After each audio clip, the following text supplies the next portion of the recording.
6 ամիս կարան դուրս չգան իրանք։ 2, 4, 6,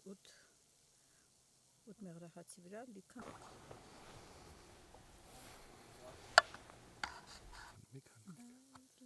Վերևի շերտակնամամով կպցնում են իրանք։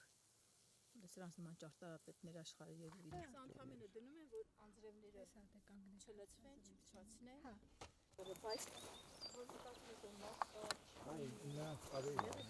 Առաջ ավտոբուս կար, գյուղի կանայք գնում էին Ձորագես աշխատում գալ, ավտոբուսը տանում էր բերում էր, Ցաղի ձորը աշխատում էր,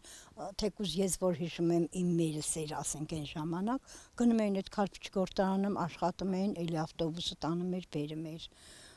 հիմա դա չկա, դրա համար էլ բոլորը գնում են քաղաքների վրա, ջահելները չկան, ձեր տարիքի մարդ գյուղում շատ քիչ կա, աշխատանքն է կարևորը, ես կարամ բալոնի գազ վառեմ, այսքան տարի որ վառել եմ, ոնց եմ արել, ֆինանսներ էլա գազն էլ արել եմ, չէ, հիմա որ գազը քաշել են, ջահելները կգան, մենակ դրա համար չեն գա, պետք է աշխատանք ունենան, զուտ աշխատանքի մար են գնում բոլորը։